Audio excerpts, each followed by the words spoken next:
debout pour qu'on chante ensemble. C'est une méditation, c'est pas pour danser. C'est à la page 48. Et cela va nous amener à aller jusqu'à la lecture de la parole.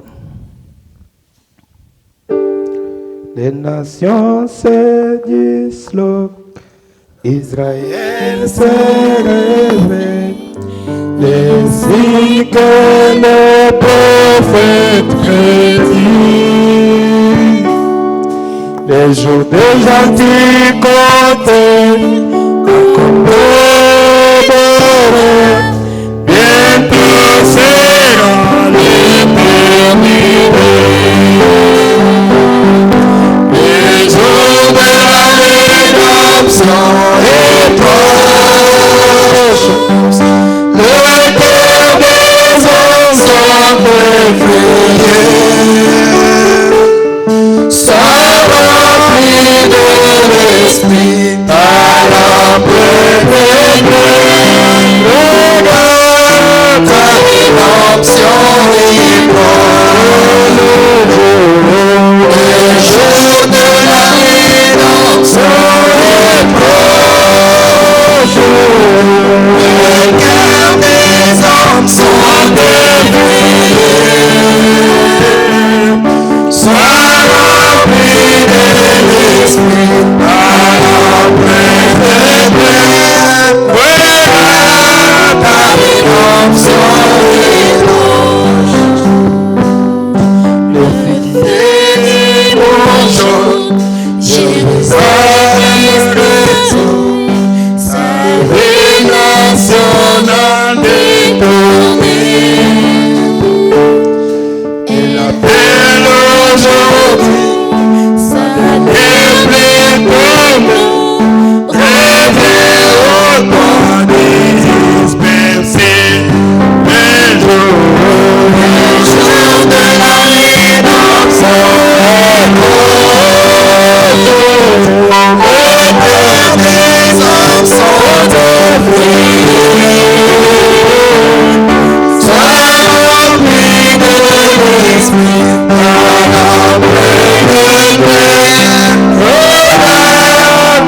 Jésus, nous sommes dans ta présence, Père.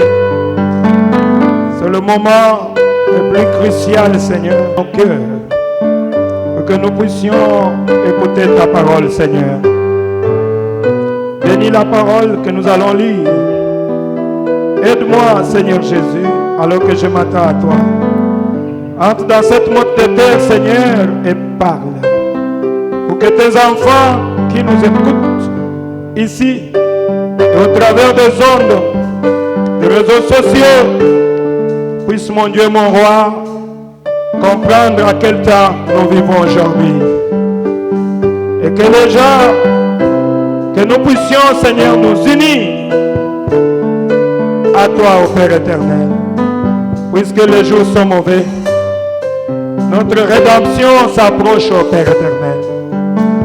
Et de permettre que les gens comprennent cela, Seigneur. Il est plus tard que nous pouvons le penser. Ouvre-moi, Seigneur, et utilise-moi pour que je puisse parler de toi. Bénis-nous par ta présence. Guéris les malades, délivre les captifs et sauve les âmes perdues. Nous nous attendons à toi. Parle-nous, Père, au nom de Jésus-Christ, notre Dieu. Amen. Que Dieu vous bénisse.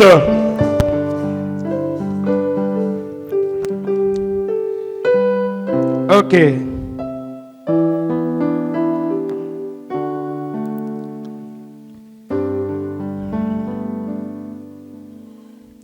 Levons-nous pour lire la parole. Comme je l'avais dit, je vais continuer à exhorter sur le sujet que j'avais commencé. Et aujourd'hui, c'est la deuxième partie que j'ai intitulée « L'unité de l'Église et l'unité dans la nature ». Nous allons parler autour de ça. Bien avant cela, ouvrez vos Bibles pour que nous puissions lire dans Psaume 86, verset 11. La Bible dit ceci. « Enseigne-moi tes voies, ô Éternel, et je marcherai dans ta fidélité. Unis mon cœur à la crainte de ton nom. » Amen. Que le Seigneur ajoute sa bénédiction à la lecture de la parole. Asseyez-vous. Merci. Unis mon cœur à la crainte de ton nom. Je voulais lire une citation du prophète dans Moïse, prêché en 1950. Le prophète dit ceci. Il dit, je ne suis pas contre l'instruction. L'instruction, c'est bien. Mais les gens deviennent tellement instruits qu'ils pensent en savoir plus que Dieu. Amen. Vous allez voir les gens qui sont rusés, les docteurs. Ils ont étudié. Ils connaissent beaucoup de choses. Et ils pensent qu'ils connaissent plus que Dieu. C'est pour cela qu'on a toujours dit, la sagesse de l'homme, c'est une folie pour Dieu. Ce que l'homme considère la sagesse, Dieu appelle cela folie. Et ce que l'homme appelle folie, et Dieu appelle cela la sagesse. Amen. Les gens deviennent tellement instruits qu'ils pensent en savoir plus que Dieu. Et le prophète dit, là, il manque le but. Il nous conseille, mes bien-aimés, il dit, pour connaître Christ, pour connaître Dieu, vous devez oublier toute la connaissance que vous avez. Amen. Tel que nous sommes venus ici, oubliez que tu es quelqu'un. Oubliez que tu as fait des études universitaires. Tu es 5 fois docteur. Oublie cela. C'est alors que tu vas connaître Dieu. Amen. Mais si tu penses que toi, j'ai beaucoup étudié, d'ailleurs, celui qui parle là, il n'a pas étudié, il parle un mauvais français. Nous ne sommes pas venus ici pour écouter un bon français. Nous sommes venus pour écouter Dieu. Amen. Si tu veux que Dieu te parle ce matin, oublie ce que tu connais et écoute la parole de Dieu. Eh bien, il dit, venez simplement comme un enfant et accepte-les, c'est tout. Il dit, voilà la manière d'accepter Dieu. Amen. Ne viens pas comme étant un adulte. Là, ta place n'est pas ici. Là, Dieu ne te recevra jamais. Dieu, il a dit, le royaume des cieux est pour ceux qui sont comme des petits enfants. Un petit enfant veut toujours apprendre, même s'il connaît beaucoup de choses. Il veut qu'on l'enseigne. Amen. Voilà mes frères bien-aimés. Accepter la parole de Dieu à sa juste valeur. Et tu dois croire en Dieu. Crois au Seigneur Jésus, tu seras sauvé, toi et ta famille. Ne discutez pas. On ne discute pas avec Dieu, ni avec sa parole. Je lis encore quelque chose dans l'adoption, avant d'entrer dans mon petit sujet. Au paragraphe 89, il dit, vous remarquez, c'est écrit péché. Il dit, c'est nous qui sommes des pécheurs. Amen. Mais ceux qui vivent dans le monde là, ils ne péchent pas. C'est leur habitude. Amen. Oui. C'est pour cela qu'ils s'en foutent. Même s'il commet adultère, même s'il vole, même s'il tue, pour lui c'est normal. Pourquoi? Mais c'est un homme animal. C'est une femme animale. Ah, vous allez me dire, pasteur, pourquoi vous dites ça? Mais c'est Jésus qui a dit ça, non?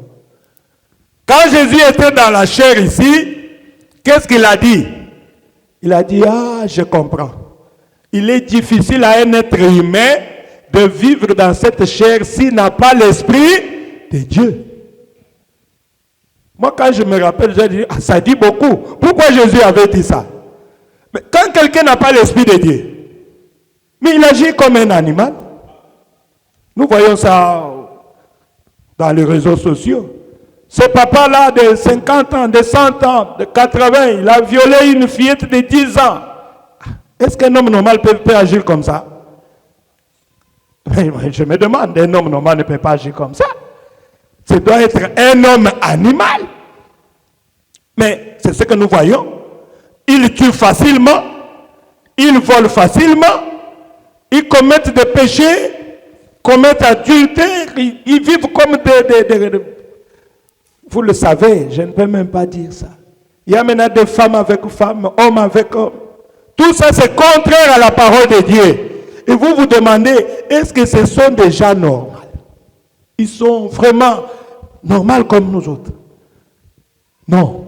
Ils n'ont pas l'esprit de Dieu. Amen. Voilà pourquoi ils agissent comme ça. Mais vous et moi, c'est nous qui sommes des pécheurs. Et nous sommes des pécheurs sauvés par grâce de Dieu. Amen.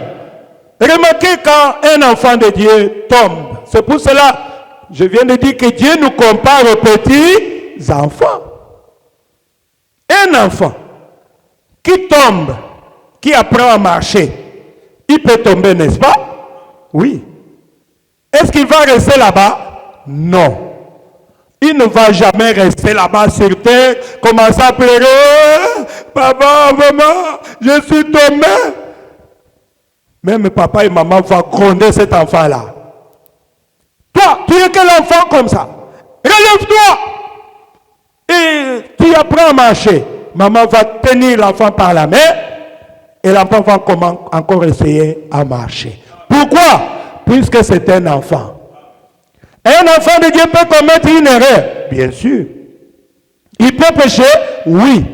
Mais il ne va pas demeurer persister dans le péché. Amen. Il ne va pas demeurer toujours là-bas. Il va se relever. Il va retourner et demander pardon à son Père. Si les gens ne veulent pas venir prier, c'est parce qu'ils demeurent dans le péché. La plupart, ils n'ont pas le temps de venir puisqu'il sait, il est lié quelque part par Satan. Alors son péché-là l'empêche à venir prier. Mais si c'est un enfant de Dieu, même si on vient de l'attraper comme on avait attrapé cette femme-là en flagrant délit d'adultère, il va venir ici. Il va pleurer devant l'autel. Amen. Il va demander, Seigneur, je suis encore tombé. Pardonnez-moi. Je ne voulais pas faire ça. Oh Seigneur. Il va crier comme un petit enfant jusqu'à ce que Dieu va pardonner. Amen. Il ne va pas fuir son Père puisqu'il n'a qu'un seul Père. C'est Jésus-Christ. Amen. C'est ce que le prophète dit. Ils sont mal. Vous voyez?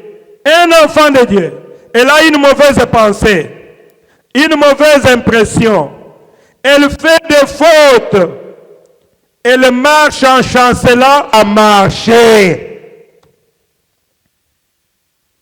Il ne sait pas encore comment marcher, comment il faut, parce qu'il est un petit garçon. Mais il y a une main qui descend vers nous, qui nous attrape et nous établisse. Elle dit, fiston, pas comme ceci. Il ne va pas nous prendre et nous donner une fessée parce que nous avons fait une erreur. Amen. Il ne va pas nous prendre et nous donner une fessée puisque nous avons fait une erreur. Il ne nous frappe pas à mort parce que nous essayons de marcher. Vous avez un Père Céleste qui vous comprend. Amen. Mais c'est question de revenir vers lui. Mais comme le prophète avait dit, le problème avec Dieu, Dieu sait que nous sommes des pécheurs. Mais quand toi tu pêches, quelle est ta réaction après le péché? C'est là maintenant ce qui compte. Tu résistes dans le péché ou tu essayes de revenir vers ton Père et demander pardon. Le mal, c'est quand tu persistes dans le péché. Il ne faut pas persister dans le péché, mes frères et sœurs. Il faut venir demander pardon à Dieu. Amen. Tu as un Père Céleste, il va te pardonner. Mais quand tu persistes dans le mal, là, il y a de quoi se poser comme question. Est-ce que c'est un enfant de Dieu ou bien c'est un enfant de Satan? Amen. Ah oui. Un enfant de Dieu cherchera à mettre sa vie en ordre, puisque Jésus revient bientôt. Et les gens vont commencer à dire, on l'avait attrapé là-bas. Mais Dieu ne va pas se pécher là. Il est déjà repenti. Il a demandé pardon à Dieu et Dieu le voit comme saint. Amen. Rentrons dans notre petit sujet, l'unité de l'Église et l'unité dans la nature. Je crois que je vais encore faire un petit pas en arrière pour que les gens qui sont venus aujourd'hui puissent comprendre un peu sur les signes du temps de l'union. J'avais parlé de ça la fois passée. Le prophète dit encore quelque chose, il dit dans l'unité d'un seul Dieu, dans une seule Église. Au paragraphe 22, il dit ceci. Il dit, quand les hommes sont unis, ils peuvent réaliser de grandes choses. Il dit, eh bien, prenez un homme qui est isolé, ses capacités restent limitées. Quand tu es isolé, tes capacités restent limitées puisque tu es seul. Tu pars habiter dans un coin là, toi seul. Mais tes capacités sont limitées. À celles d'un homme. Il dit, lorsqu'il y a deux hommes, leur force augmente 2 fois. Lorsqu'il y a 4, leur force augmente 4 fois. Le prophète dit, et Dieu veut que nous soyons un. Dieu a créé les hommes afin que nous soyons un. Et nos motifs devraient être le même. Et nos objectifs devraient être le même. Nos œuvres être le même. Il est ainsi conçu comme cela. Amen. J'avais lu la fois passée, le dimanche passé, que Dieu aime l'unité. Amen. Dieu avait prié. Il avait dit, Jésus avait dit, je prie pour qu'il y ait l'unité de l'Église.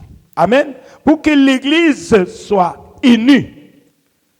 Et j'avais dit que le corps de Jésus, c'est le corps le plus malade aujourd'hui. Pourquoi? Puisqu'il y a des gens qui sont entrés pour diviser l'Église de Jésus-Christ en morceaux. Voilà pourquoi aujourd'hui le corps de Jésus est le corps le plus malade. Amen. Dieu exige l'unité. Ce n'est pas une fausse unité. Une vraie unité.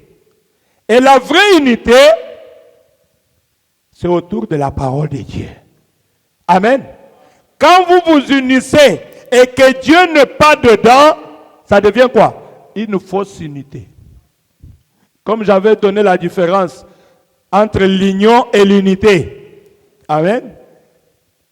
Et j'avais dit, Union européenne par exemple. Qu'est-ce qu'ils ont à faire chez nous là-bas en Afrique? Rien.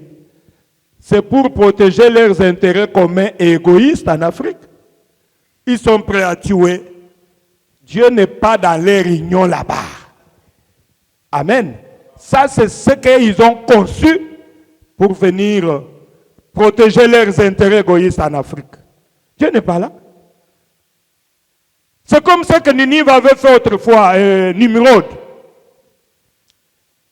Nimrod, les gens étaient tranquilles sur la terre. C'est dans Genèse. Je crois que c'est en Asie ici. Babylone, c'est quelque part en Asie ici.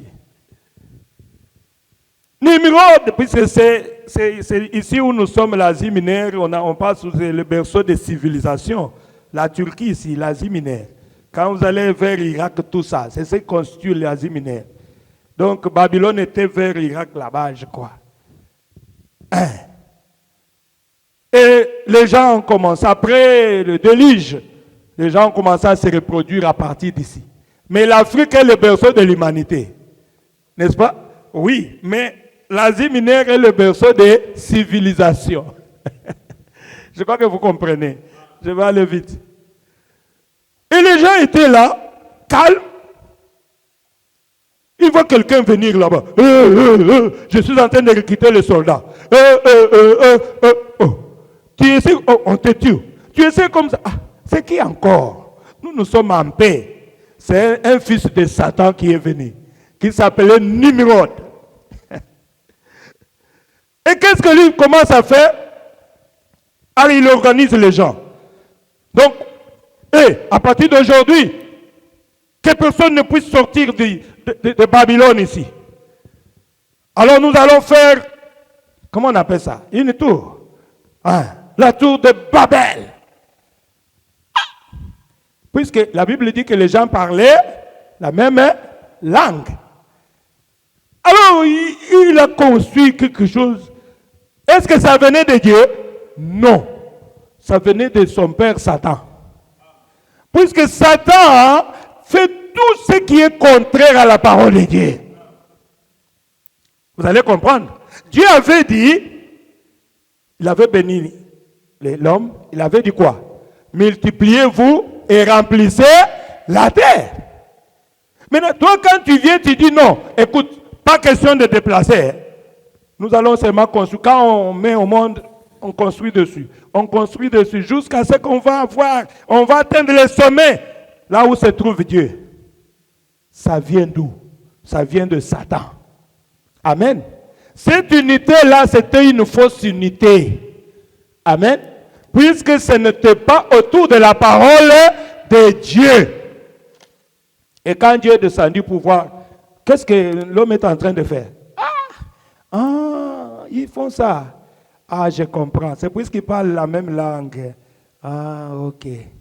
C'est comme ça que Dieu a dit, descendons et confondons leur langage. Alors, à ce moment-là, on va les disperser sur toute la terre. C'est là où proviennent des milliers de langues que nous avons aujourd'hui. On appelle ça la confusion. Amen. Dieu a confondu seulement.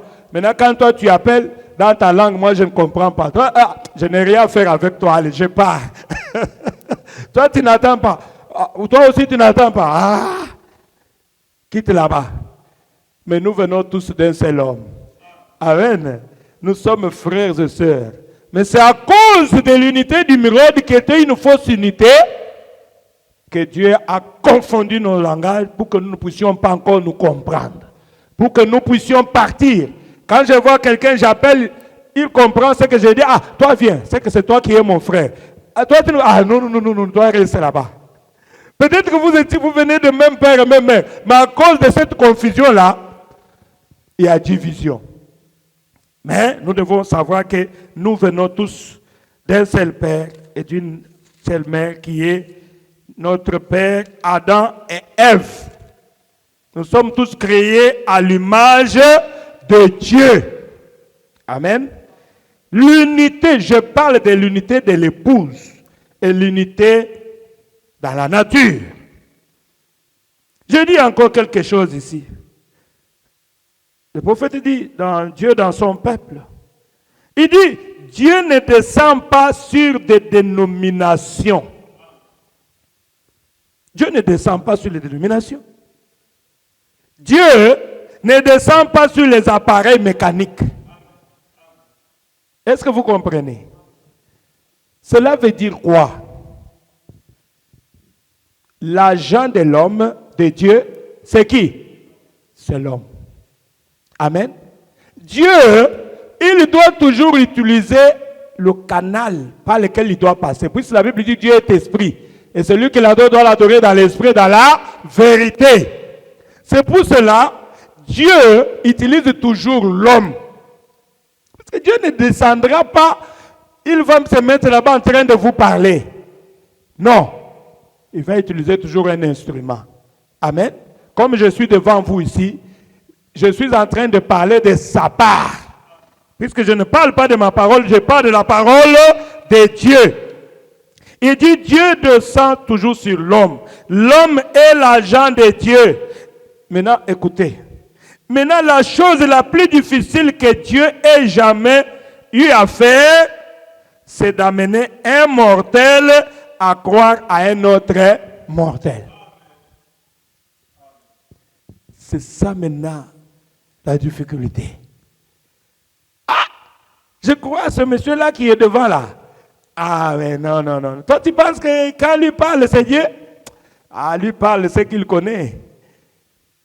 C'est ça la plus grande difficulté. Mais Dieu utilise l'homme comme son agent.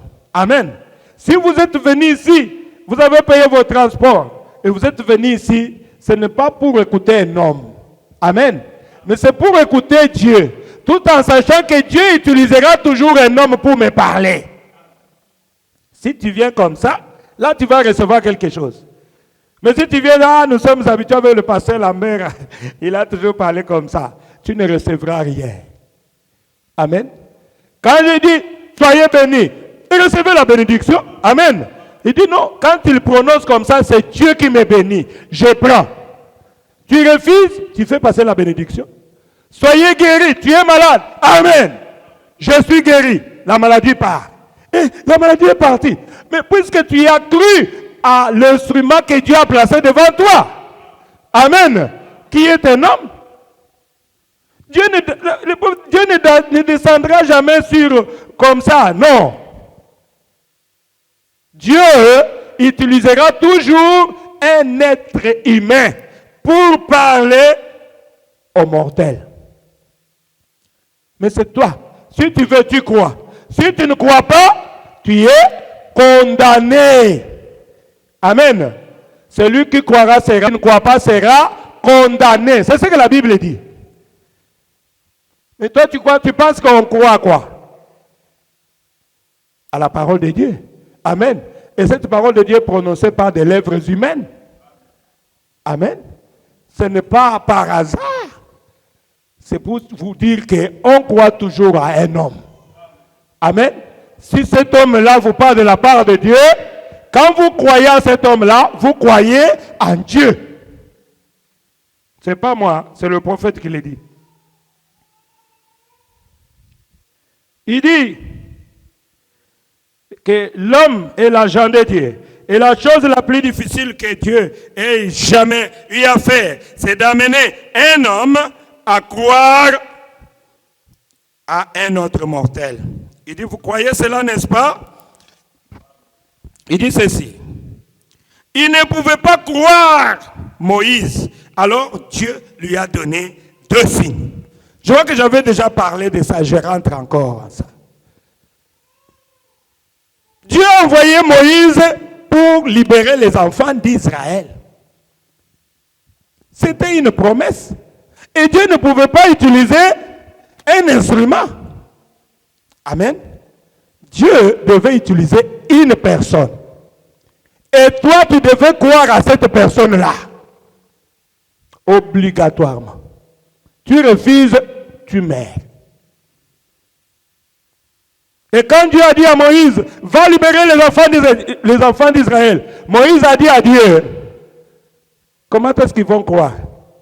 Puisque toi-même tu as dit qu'il est difficile à un mortel de croire à un autre mortel. Amen. Comment ils vont croire à moi? Comme ça seulement je pars devant ces peuples-là. Les peuples rebelles comme ça. Ils vont me dire, tu viens d'où toi? Tu es fils de qui? Oh mon Dieu. C'est pour cela que Dieu a donné 2 signes à Moïse. S'ils ne croient pas au premier signe, ils croiront au deuxième signe. Amen. Et c'est comme ça que Moïse était parti en Égypte. Il était sûr. Quand il a démontré le premier signe, le peuple, ils ont dit, nous croyons. Il a montré le deuxième signe. Et j'avais souligné pour dire que quand Dieu envoie un homme, un message, il n'envoie pas à tout le monde. Amen. Il envoie aux prédestinés. Ce sont les croyants qui ont censé croire la parole de Dieu. Et les incroyants, ça va entrer ici, ça sort là-bas. Amen. Je crois que vous avez bien retenu cela. Dieu ne parle pas à tout le monde. Comme je parle ici, je parle. Je crois que vous écoutez. Mais Dieu est en train de s'adresser à quelqu'un ici. Amen. Que je ne sais pas. C'est celui-là qui écoute, qui dit non, ça c'est Dieu qui est en train de me parler. Écoutez très bien. Dieu a donné à Moïse 2 signes. Et quand les croyants ont vu ces signes-là, qu'est-ce qu'ils ont fait? Ils sont venus autour de qui? Autour de qui? De Moïse. Amen. Pourquoi ils étaient venus autour de Moïse? Mais puisque Moïse a reçu un message. Amen. Et Moïse, vous voyez, les incroyants, c'est comme Corée, Dathan et Abiram. Ils ont dit, Moïse, nous ne pouvons pas croire à toi. Tu sais, moi aussi, je sais prêcher. Moi aussi, je démontre beaucoup de choses. D'ailleurs, nous sommes tous lévites. Et je vous avais dit autrefois, quand ils ont refusé à croire à Moïse, qu'est-ce que Dieu a fait? Dieu a détruit les opposants là. La terre a ouvert sa bouche et on avait englouti Corée, Dathan, Abiram et tous ceux qui étaient avec eux, ils sont morts. Amen. Pourquoi? Puisqu'ils n'ont pas cru à Moïse. Ils ne pouvaient pas croire à Moïse. Alors Dieu lui a donné 2 signes pour prouver aux gens qu'il avait été envoyé par Dieu pour les délivrer. Les signes là, c'est pour prouver que c'est moi que Dieu a envoyé. Amen. Pour vous délivrer. Vous devez croire à moi. Oh, pourquoi nous devons croire à un homme? C'est Dieu qui a dit. Amen. C'est Dieu qui a dit. C'est sa parole. Cet homme-là, Dieu doit le témoigner. Amen. Que c'est moi qui l'ai envoyé. Ce n'est pas quelqu'un qui vient seulement, croyez en moi. On ne voit rien. Prouve-nous. Amen. Nous saurons que c'est Dieu qui t'a envoyé. Et vous savez très bien quand Moïse est passé, Josué est venu. Dieu a rencontré Josué. Il lui a dit, je vais commencer à t'élever devant le peuple. Vous savez ce que le peuple avait dit? Nous te croirons si nous voyons le Dieu de Moïse continuer à se manifester au travers de toi. Ce n'est pas seulement le message, la Bible dit, non, non, non. La lettre tue, mais l'esprit vivifie. Le prophète dit, il lui a donné des signes. Vous croyez cela? Oui. Oh, merci Jésus. Pour prouver que Jésus-Christ est le même hier, aujourd'hui, éternellement. Le prophète dit, croyez-vous que l'ange qui lui a parlé dans le buisson ardent, c'était l'ange de l'Alliance? Amen. C'était l'ange de l'Alliance. Très bien. Le prophète dit, il est le même hier, aujourd'hui et éternellement. Est-ce qu'on a dit qu'il est seulement le même hier et aujourd'hui? Seulement hier? Hier, amen, aujourd'hui. C'est ce que moi je crois. Que Jésus-Christ doit être le même encore aujourd'hui. S'il avait béni hier, il doit bénir aujourd'hui. Si hier il avait guéri, il doit guérir aujourd'hui encore. Moi je ne crois pas à un Dieu qui est passé, ou bien qui va venir. Non, je crois à un Dieu vivant. Amen. Si je ne vois pas ce Dieu-là, je ne peux pas croire comme ça. Le prophète dit, cet ange-là est le même aujourd'hui, éternellement. Et quand il dit, il est Dieu miraculeux, il agit toujours d'une manière miraculeuse, par des signes de prodiges. Et c'est ce qu'il a promis pour le dernier jour. Et nous vivons au dernier jour. Nous sommes en droit de nous attendre à ce que ces choses se produisent en ce moment. C'est vrai. Afin de réunir son peuple. Amen. Le prophète dit, le même ange qui avait rencontré Moïse, il est encore vivant aujourd'hui. Pour prouver qu'il est le même. Amen. Pourquoi Dieu fait ces choses? Pourquoi Dieu envoie les signes? C'est pour réunir son peuple. Il va réunir son peuple où? Autour de la parole. Amen. Pour que son peuple puisse voir les signes et croire que Dieu est parmi nous. Oh, merci Seigneur Jésus. Voilà pourquoi j'avais dit, la fois passée j'avais dit ceci, que quand Dieu envoie quelqu'un, il lui donne les signes. Amen. Il le rencontre, il lui montre un signe. C'est comme ça que Dieu, j'avais parlé de Paul. Paul, sur la route vers Emmaüs, Dieu lui a rencontré. Et sous une lumière inaccessible, il y a une voix qui est sortie. Saul, Saul, pourquoi me persécutes-tu? Saul a dit, qui es-tu, Seigneur? Et la voix lui a dit, je suis Jésus que tu persécutes. Et je vous avais dit que cela a changé la façon de voir des choses de Paul. Amen. Puisque Paul ne pouvait pas penser que c'est lui, le Jéhovah de l'Ancien Testament là. Je suis en train de tuer, de persécuter ces gens ici, puisque Dieu est unique. Amen. Alors, qui est-ce que je suis en train de persécuter? C'est moi. Toi, Jésus. C'est toi le Jéhovah là. Et vous dites, oui, c'est moi. Et c'est fini. Paul a compris. Amen. C'est pour cela que Paul dit, le Jéhovah de l'Ancien Testament, c'est Jésus-Christ dans le Nouveau Testament. À cause de ce signe-là. Et j'avais dit encore que cette lumière était juste.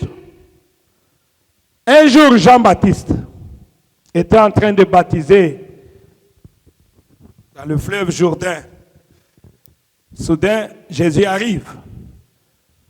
Et quand Jésus entre, quand Jean commence à baptiser Jésus, le ciel était ouvert. Amen. Et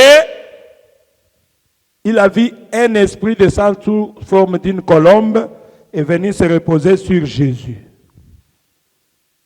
Et comme le signe a été toujours accompagné d'une voix, il a entendu une voix. Celui-ci est mon fils bien-aimé. Amen. Écoutez-les. Ça, c'est le témoignage de Jean. Amen. C'est le témoignage de Jean sur Jésus. Les gens étaient là, tout autour du fleuve Jourdain, de milliers. Mais ils n'ont pas vu ni les signes, ils n'ont même pas écouté la voix. Amen. C'était pour Jean seul. Et Jean a rendu témoignage qu'il a vu le ciel ouvert et qu'il a vu une lumière. Et une voix est descendue et la voix a parlé que celui-ci est mon fils bien-aimé. J'ai vu l'Esprit du Seigneur descendre sur lui comme une colombe. Et une voix dit, celui-ci est mon fils bien-aimé en qui j'ai pris plaisir d'habiter. Celui qui a témoigné, c'est Jean. Maintenant, Jésus marchait. Voici l'agneau de Dieu qui ôte le péché du monde. Et les gens ont commencé à suivre Jésus. Amen. Et Jésus a démontré réellement que c'est lui qui est Dieu. Amen.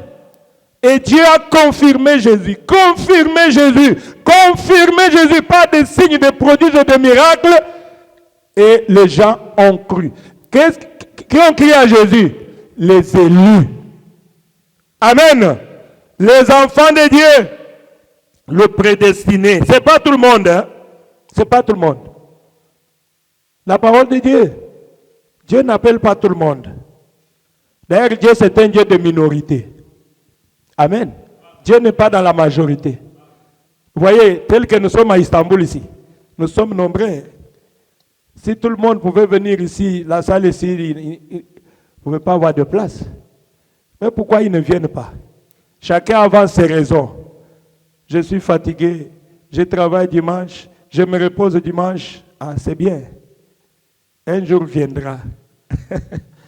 Un jour viendra où tu auras besoin de Dieu. Et Dieu va aussi dire, je n'ai pas le temps. Et quand Dieu va te dire que je n'ai pas le temps, c'est alors que tu vas pleurer. On a dit, quand on a encore le souffle de vie, nous devons servir Dieu.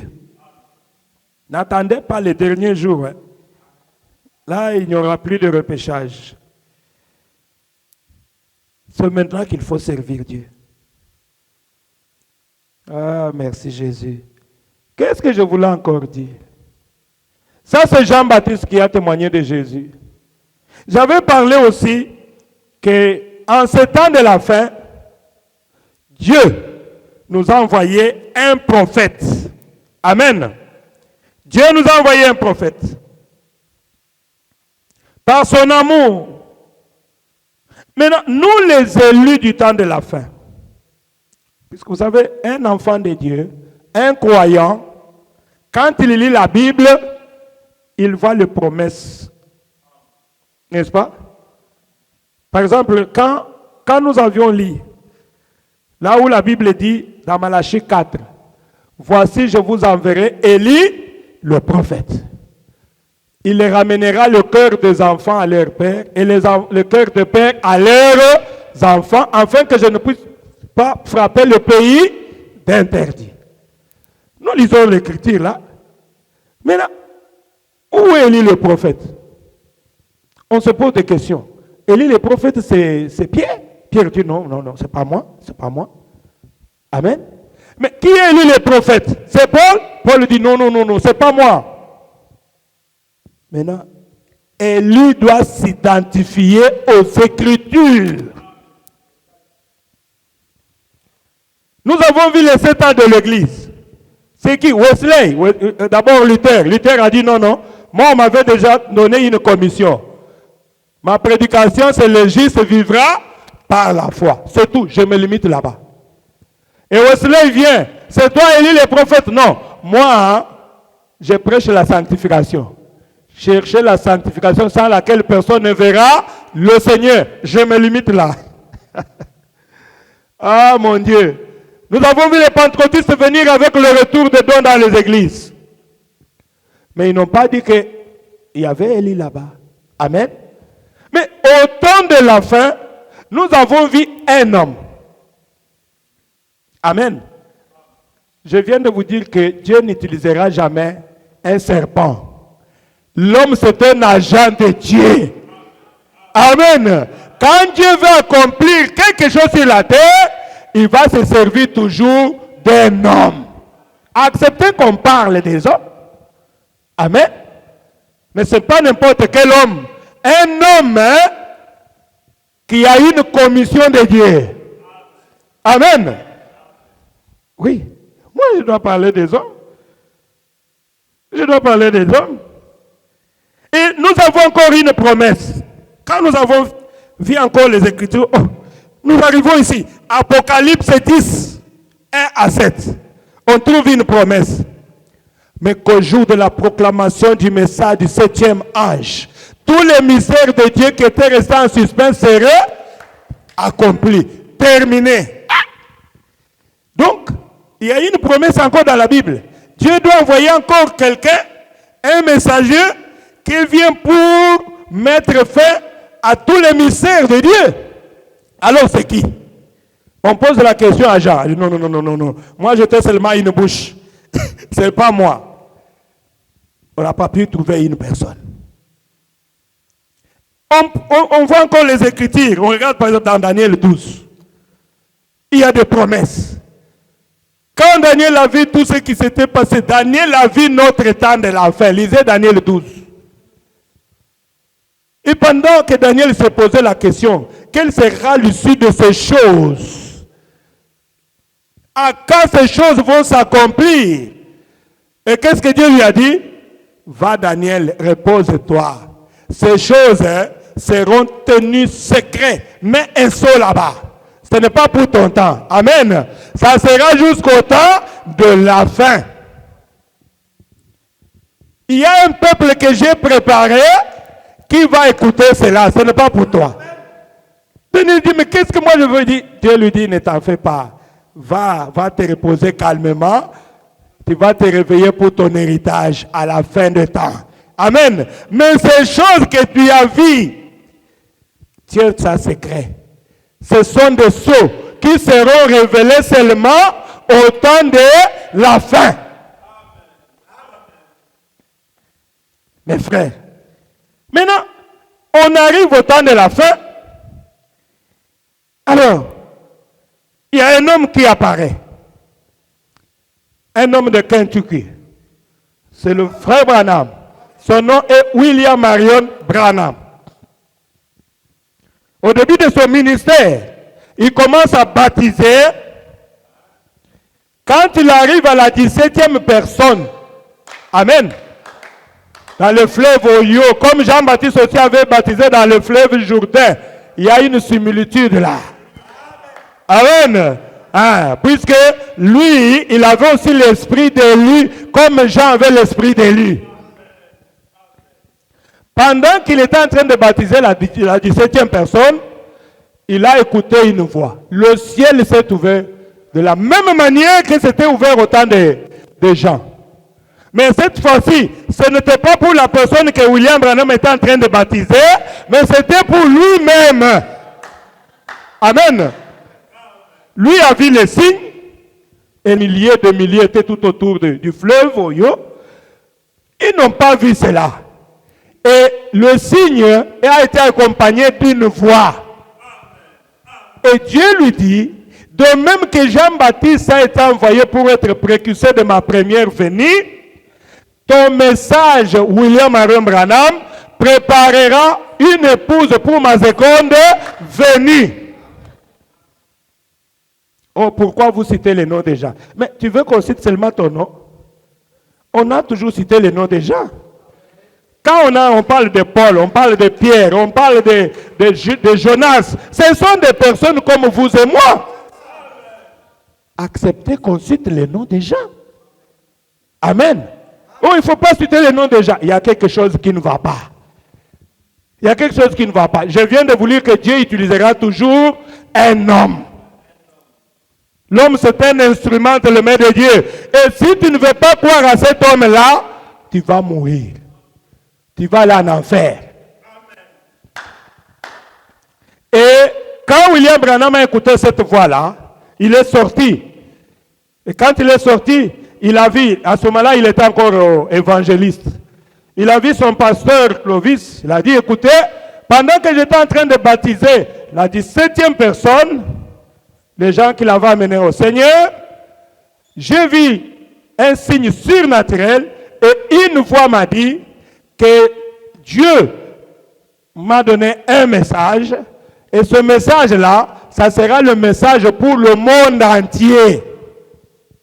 Et ce message-là va préparer son épouse pour la seconde venue. On n'a pas dit que c'est William Branham qui va continuer jusqu'à ce que Jésus va venir. Il a dit ton message. Amen. Ton message. Vous allez poser la question, où est le message? Mais le message, c'est que vous écoutez. Amen. Ton message va préparer mon épouse. On n'a pas dit tout le monde. Hein? Est-ce qu'on a dit tout le monde? Dieu a une épouse qu'il est en train de préparer. Et vous savez, son pasteur lui a dit, Branham, oublie ça. Tu sais, avec ton niveau d'école primaire ici, tu as dit que Dieu peut t'utiliser pour atteindre le monde entier avec ta prédication. Toi, tu n'as même pas étudié. Oublie ça. Ça vient du diable. Mais aujourd'hui, on n'a pas de message pour le monde. On n'a qu'un seul message que les églises ont rejeté. Mais ce message-là, c'est ce qui prépare l'épouse. Le croyant mange cela. Bien que c'est difficile. Hein? Vous savez, ce n'est pas facile de croire le message de Frère Branham. Hein? Ce n'est pas facile hein, de se conformer, surtout les femmes. Ah, c'est l'os. C'est comme si les femmes disent que cet homme-là, il est contre les femmes. Non, il était marié, il avait aussi des enfants. Il aimait les femmes. Mais, vous savez, quand c'est la parole de Dieu, on ne fait pas de compromis avec la parole de Dieu. Amen. J'ai toujours dit, si quelqu'un t'aime, il doit te dire la vérité. Comment toi tu me dis que tu m'aimes, tu ne me dis pas la vérité? Tu me trompes toujours. C'est comme ça qu'aujourd'hui, les églises, les gens qui vont dans des églises, ils écoutent des pasteurs qui leur cachent la vérité. Il va leur dire, écoutez, bon, Dieu voit seulement le cœur, hein? Les habillements, il n'y a pas de problème. Tu peux marcher nu, il n'y a pas de problème. Tu vois, c'est pas grave. Mais tu viens, William Branham te dit, ce n'est même pas lui, c'est la Bible qui dit. N'est-ce pas? Que le corps d'une femme, c'est un corps saint, qui doit être bien protégé pour son mari. N'est-ce pas? Pierre a dit, tu dois t'habiller décemment, une femme avec pudeur et modestie. Tu dois cacher ton corps. Ton corps, c'est pour ton mari qui va t'honorer. Ce n'est pas quelque chose que tu vas montrer ça à tout le monde. Mais les églises là, viens même en culotte, va t'asseoir là-bas, il n'y a pas de problème. Et le pasteur est devant, il ne te dit rien. Il va dire, viens encore comme ça. Et lui-même, le pasteur, va tomber avec toi, kilbiter avec toi. Ce sont les églises que nous voyons aujourd'hui. Ah mon Dieu. Mais moi j'aime une église où on me dit la vérité. Quand vous êtes malade, on ne veut pas soigner la maladie là. On est en train de caresser la maladie. Un jour tu vas mourir de cette maladie là. Amen. Mais quand on te dit la vérité, c'est qu'on t'aime. Mais les gens n'aiment pas les pasteurs qui disent la vérité comme nous autres ici. C'est pour cela qu'ils ne viennent pas. Puisque les gens aiment le péché. Ils veulent clibiter dans le péché. Et quand ils voient à l'église, on leur dit, semez seulement, donnez l'argent pour ceci, donnez l'argent pour ceci, donnez l'argent pour ceci. Ah, oh pasteur, vraiment, ça c'est un bon pasteur. Et ils vont louer, ils vont clibiter, mais on ne touche pas au péché. Et vous vous dites que ces pasteurs-là vous aiment? Non. Un jour, tu vas te retrouver seul dans le séjour des morts, tu vas regretter. Tu vas regretter. Mais nous avons besoin de votre âme, mon frère. Quand tu viens au Seigneur, comme je l'avais lu la fois passée, que la responsabilité du pasteur, du prédicateur, c'est d'amener le peuple de Dieu au baptême du Saint-Esprit, à naître de nouveau. Mais pour arriver à ça, il va te dire, ça ce n'est pas bien, ça ce n'est pas la parole, enlève ça, ne faites pas ça, ne faites pas ça, mets ta vie en ordre. Et si tu es un croyant ou une croyante, tu vas te conformer à la parole de Dieu. Et quand Dieu va trouver que tu es maintenant prêt pour recevoir le baptême du Saint-Esprit, quand le pasteur va t'imposer les mains, tu vas recevoir le Saint-Esprit. Amen. Mais d'abord, tu dois te marier avec la parole de Dieu. C'est pour cela, la fois passée, j'avais parlé sur ces choses-là, pour dire que Israël, je vais prendre un tout petit peu avant de clôturer avec mon petit sujet. Israël, quand Jésus était venu, Jésus n'était pas venu pour tout le monde. Il y avait un peuple qui avait cru en Jésus-Christ. Amen. Et ce peuple-là, c'est ce que nous appelons les élus, ou bien le croyant. Ce sont les gens qui avaient cru en Jésus. Et quand ils ont cru en Jésus, Jésus leur avait donné un signe. Amen. Que quand vous verrez Israël assiégé par les armées, ça se trouve dans la Bible, que celui qui lit fasse attention. Que celui qui est sur la montagne fasse quoi? Puisse fuir pour sortir de Jérusalem. Amen. Malheur aux femmes enceintes et à ceux qui allaiteront ce jour-là, puisque ça sera un jour de détresse tel qu'il n'y a jamais eu depuis que Dieu a commencé.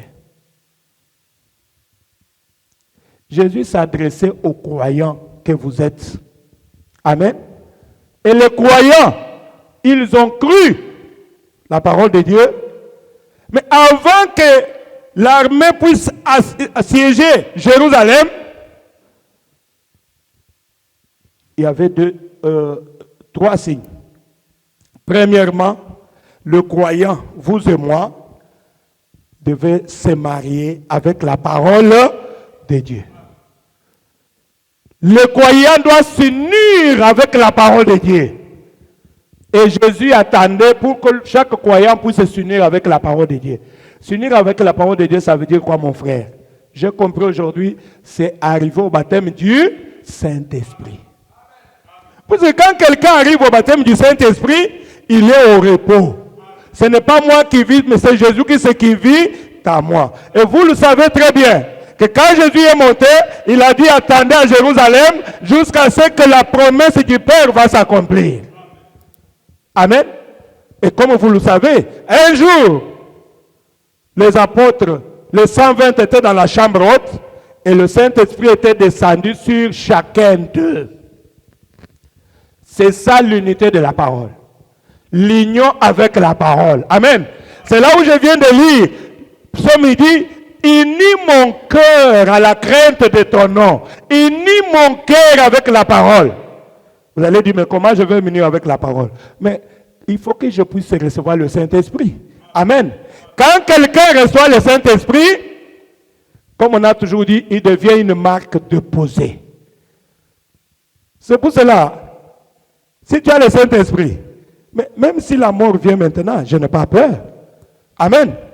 Je n'ai pas peur de mourir, puisque j'ai la portion qui me satisfait pleinement. C'est pour cela, après le Saint-Esprit, vous avez vu comment on a tué les apôtres, non? On a pris Pierre, on l'a décapité, il a dit, je ne veux pas que vous puissiez me mettre sur la croix comme mon Seigneur. Je veux que vous puissiez me tuer, que vous puissiez me renverser, n'est-ce pas? Pierre a été décapité. Paul a été décapité. Jacques a été décapité. Mais vous allez dire, mais pourquoi Dieu pouvait laisser ses apôtres mourir de cette manière-là? Mais pour Dieu, le travail était déjà fini. Amen. Ils étaient déjà unis à la parole de Dieu. Alors c'est fini. Qu'on les jette en prison, qu'on les donne en pâture au lion, il n'y a pas de problème. Amen. Puisque quand un enfant de Dieu reçoit le Saint-Esprit, son travail est fini. Amen. Comme j'avais expliqué sur le Saint-Esprit, c'est comme un inspecteur qui vient avec le wagon là qui transporte les marchandises. Quand l'inspecteur vient, il tape comme ça. Il trouve qu'il y a encore un peu de secousses.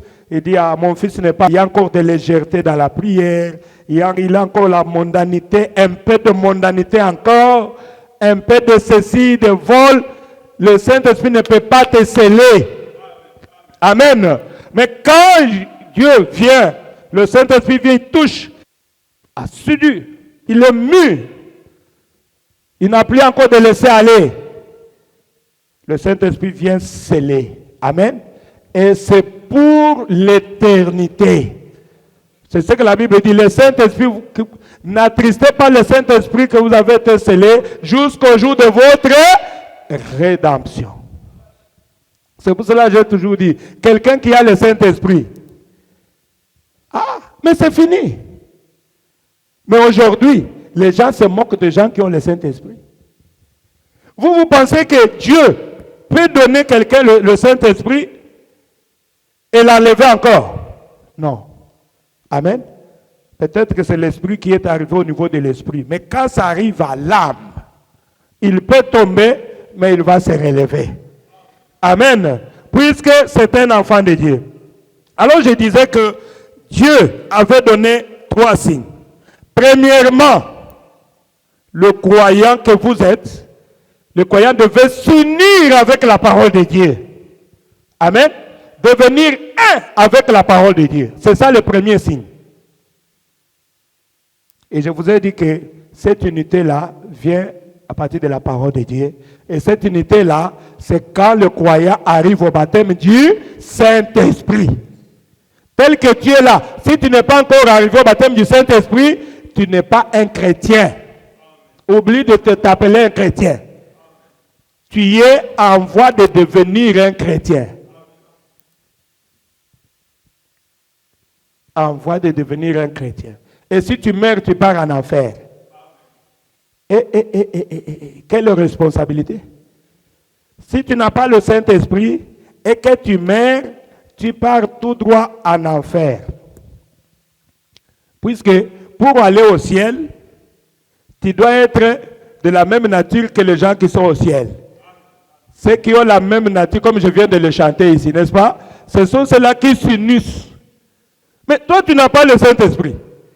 Quand tu es là, tu veux mourir, tu dis, oh, Seigneur, sauve-moi. Seigneur, je vais aller au ciel. Satan est à côté de toi et dit, toi, ferme ta bouche, ciel, ciel. Toi, tu connais le ciel. Toi, ciel, ciel. Quel ciel, toi, tu connais? Mais moi, je partais à l'église, non? Tout le monde, même le diable prie, il croit que le Seigneur Jésus est Dieu, il tremble, non? Ciel, ciel. Toi, tu connais le ciel. Quel ciel? Elle vient ici. Oh, moi, je suis enfant de tel. Mon papa, c'est un pasteur. Ferme ta bouche. Viens ici. Toi, est-ce que toi, dans ta tête, là, quand tu vivais là, est-ce que tu pensais au ciel? Ou bien tu ne pensais qu'à l'argent, aux femmes, aux hommes? Tu pensais seulement aux choses de ce monde? Est-ce que tu pensais à Dieu? Tu avais déjà eu le souci de chercher Dieu? Elle vient ici. Tu vas aller mettre des troubles là-bas au ciel. Ce qui se ressemble, s'assemble. C'est pour cela, le dimanche passé, il y avait 2 Camerounaises qui étaient ici, et une maman et sa fille. Et à la fin, la maman m'a remercié, elle a dit, mais si j'avais le temps, j'allais encore venir t'écouter. Tu as bien prêché. Moi, je suis catholique, je suis devenu vieille comme ça. Mais nous, on a toujours trompé, hein? Quand quelqu'un meurt là, le prêtre vient, il fait qu'on appelle la messe de Requiem. Le prêtre prend l'argent et dit qu'il va amener mon frère au ciel. J'ai dit c'est un mensonge. On ne vit qu'une seule fois. Et après c'est le jugement. Amen. Si tu veux croire au Seigneur Jésus, c'est maintenant. Quand tu vis, quand tu es encore en bonne santé. Ne reportez pas demain ce que tu peux faire aujourd'hui. Je lui ai dit, écoute, prenons même un exemple terre à terre. Quand le monsieur là, le jeune homme riche de la Bible ici, qui avait refusé de suivre Jésus, qui avait refusé la vie éternelle, qui avait refusé de venir pour recevoir le Saint-Esprit, mais il était dans son église, non? Il donnait beaucoup d'argent à son pasteur. Il payait des dîmes et des offrandes, tout ça. Je ne suis pas là-bas. Mais il n'avait pas le Saint-Esprit. Et le jour où il était mort, il est parti où? Et ce qui est encore sérieux, il n'avait jamais péché. Il ne mentait pas. Il n'avait jamais commis adultère. Il s'est marié légalement comme un saint. Il n'a jamais volé. Il a observé tous les 10 commandements depuis son jeune âge. Vous allez dire, pasteur, c'est oui, mais c'est ce qu'il avait dit à Jésus, non? Amen. Quand il est venu vers Jésus, il dit, Seigneur, qu'est-ce que je peux faire pour entrer au ciel? Qu'est-ce que Jésus lui a dit? Mais pourquoi tu viens me poser une question comme ça? Observe les commandements, puisque vous croyez à Moïse. Mais observe tout ce que Moïse t'a écrit. Il dit, mais Seigneur, c'est depuis mon jeune âge. Je n'ai jamais fait quelque chose de mal. Je pars toujours au temple. Et je lis la loi de Moïse. Je donne ma dîme, je paye mes offrandes, je donne tout ce qu'on nous demande à l'église. Je soutiens même le pasteur. Je n'ai jamais volé.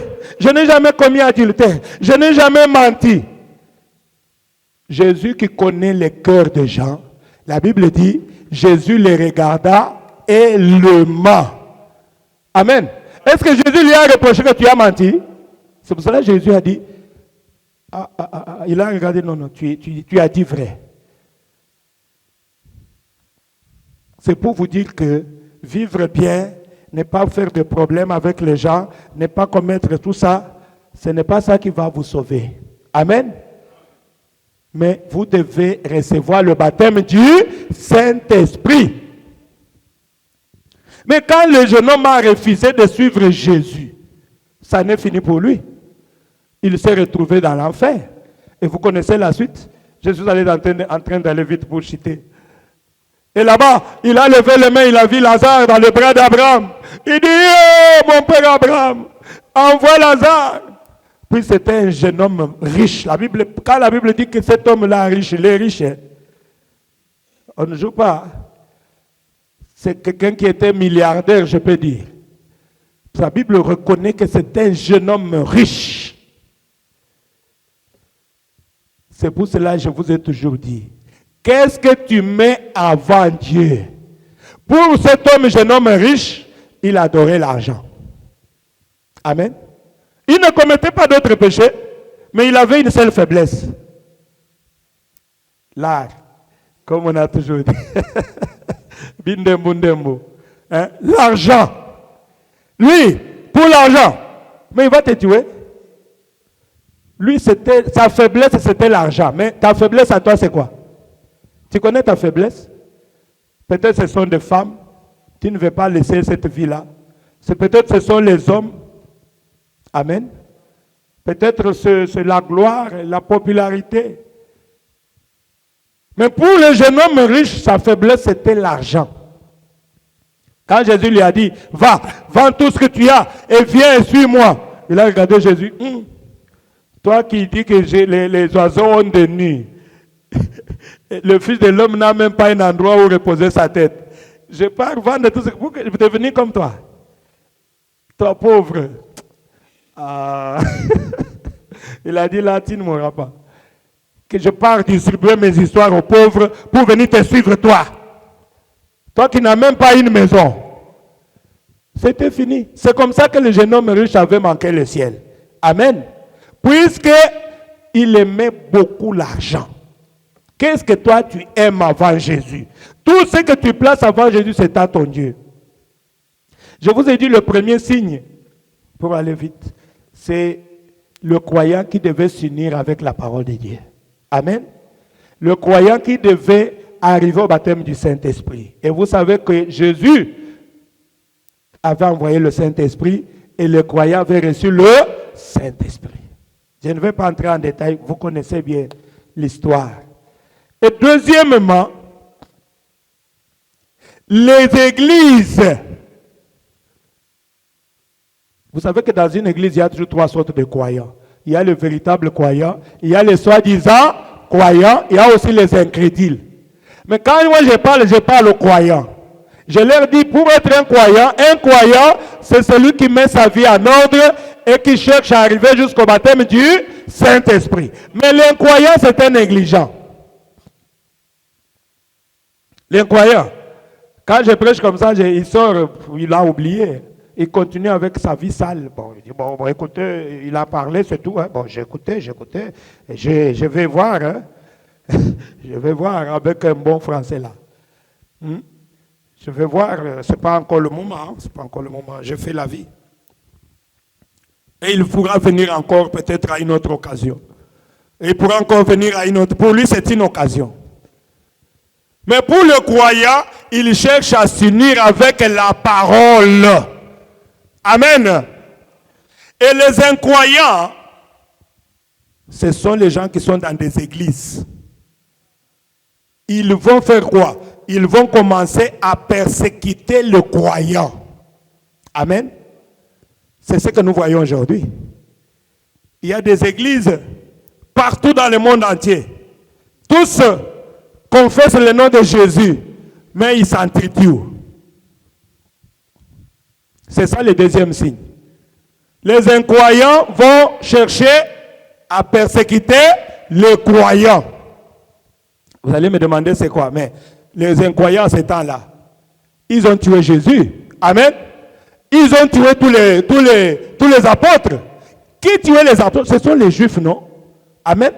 Ce sont les Juifs qui allaient au temple, qui allaient prier Dieu, le Dieu de Moïse. Amen. Mais ce sont eux qui prenaient les apôtres et qui les tuaient. C'est pour cela que je parle que c'est le deuxième signe. Et c'est ce que nous allons voir au temps de la fin. Et le troisième signe, j'avais dit que ce sont les nations qui vont venir maintenant pour tuer maintenant l'Église, persécuter l'Église maintenant. Et à ce temps-là, le troisième signe a été accompli par Nimrod, et plutôt par Titus. Amen. L'armée des Romains et des Grecs, ils se sont mis ensemble. Ils sont allés assiéger Israël. Ils ont entouré Israël. Personne ne pouvait sortir. Personne ne pouvait entrer. Et la Bible dit, ils ont même mangé leurs propres enfants. Ils ont souffert comme ça. Mais pendant que Israël était assiégé par les armées étrangères, je vous avais dit quelque chose la fois passée.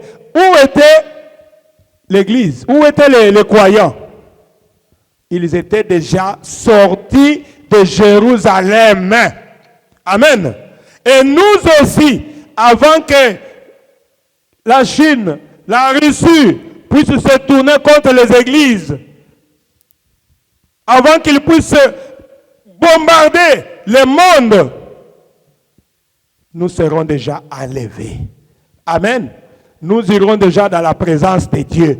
Voilà pourquoi je prêche aujourd'hui sur l'unité de l'épouse. Amen.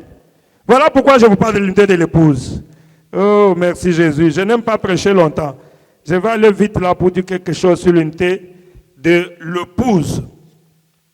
Mais bien avant cela, comme je vous avais dit, que Dieu aime l'unité. Amen. Mais le diable n'aime pas l'unité.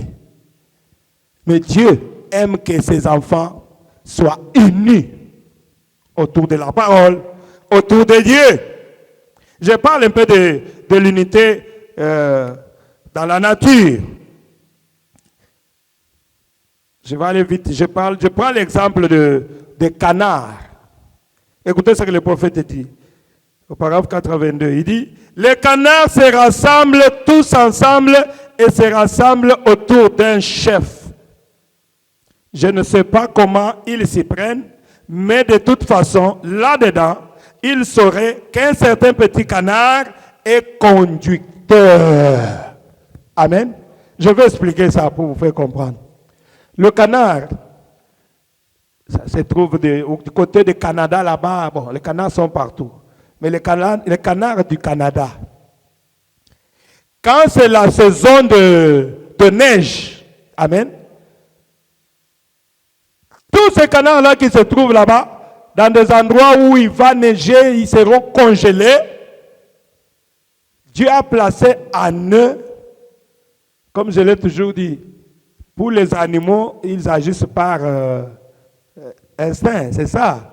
Mais l'homme, Dieu lui a donné une âme, n'est-ce pas? C'est la différence entre l'animal et l'homme, l'être humain. L'être humain a été créé à l'image de Dieu. Il a une âme. Et dans cette âme-là, c'est là où se trouve, c'est là le trône de Dieu. C'est là que Dieu veut habiter. Mais nous ne voulons pas laisser Dieu entrer dans nos âmes. Nous voulons, Seigneur, viens seulement s'asseoir à mes côtés. Non, Dieu veut habiter en toi sous la forme du Saint-Esprit. Mais le prophète dit, remarquez, les animaux, ils dépassent les êtres humains. Alors qu'ils agissent par instinct. Quand ça arrive, cette période-là de neige, les canards sont là. Ils observent. Paf! Ils vont voir paraître un petit canard qui va sursauter. Qui va seulement commencer à faire des bruits qui vont déranger même les autres. Qu'est-ce qui ne va pas avec ce canard-là? Qu'est-ce qui lui est arrivé? Non, Dieu lui a révélé. Amen. Dieu lui a donné une révélation. Voilà pourquoi tous les autres canards vont venir tout autour de ce canard-là. Ils vont savoir que non, ce canard-là, la façon dont il est en train d'agir là, je crois que ça doit venir de quelqu'un. Dieu lui a exactement inspiré et c'est la période où nous devons fuir. Amen. Puisque c'est la neige qui commence. Et les autres canards vont venir tout autour de ces canards-là. Les autres vont venir tout autour. Et le canard-là, il va s'envoler. Il est devant et tous les autres canards sont derrière lui. Amen. Il va partir peut-être au Texas, dans une région où il fait chaud. Amen. Pour rester un peu avec les autres pendant cette période de neige-là. Mais le prophète dit, s'il y a un autre canard qui est là, pendant que l'autre, Dieu l'a inspiré de sortir de cette partie-là pour s'éloigner de la neige. Il dit, bon, écoutez, moi, je ne peux pas suivre le canard là. Donc, qu'est-ce qu'il croit? Lui pense que lui, il est devenu notre chef. Moi, je ne peux pas le suivre. Le prophète dit, il va mourir de froid là-bas. Amen. Et c'est ce que nous voyons chez les êtres humains. Je lis un peu. Il dit à ses petits amis, ils se rassemblent tous autour de lui. Il se lève dans le air et il va. Il n'a jamais été loin de cet étang. Cependant, il ira tout droit en Louisiana ou au Texas, de même qu'il peut aller vers les rizières. Voyez-vous, avant de prendre leur envol, de quitter le lieu où ils sont nés cette année-là. Ils se réunissent. Amen. Ils font quoi? Ils se réunissent. Autour de qui? Autour d'un canard. Amen. Ils doivent se réunir autour de leur ami là. Mais pourquoi ils doivent se réunir autour de... Mais Dieu va leur parler. Et ceux qui vont refuser de venir autour de ce canard-là, ils vont geler. Amen. Ceux qui refusent de venir accepter le message de l'heure, prêché par le prophète de Dieu William Branham, puisque c'est lui à qui Dieu a donné 3 signes. Quand il priait, Dieu lui a donné 3 signes. Amen. Il a dit premièrement, le premier signe, c'est la guérison divine.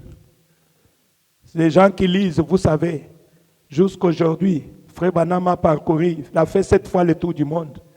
Il y avait même des camions en Afrique du Sud, de béquilles, pendant ces campagnes. Il y avait des guérisons miracles extraordinaires en Afrique du Sud et dans le monde entier. Dieu l'a utilisé. Voilà le premier signe. Deuxième signe, c'était le discernement de pensée. Amen. Dieu l'avait tellement loin, à tel point qu'il pouvait se mettre là, il tourne le dos, il commence à discerner les pensées de cœur des gens. Il te dit ton nom, ta famille, d'où tu viens, le problème que tu as, ce que tu es venu faire. Ça c'est quoi? C'est le signe du Messie. Amen. C'est le signe du Messie. Comme il avait discerné les pensées du cœur de la femme samaritaine. Ça c'est le deuxième signe. Et le troisième signe, c'est l'ouverture de la parole de Dieu. Va à Jeffersonville pour l'ouverture de la parole. Et c'est quand vous voyez cette image ici, c'est la constellation de cet ange. Amen.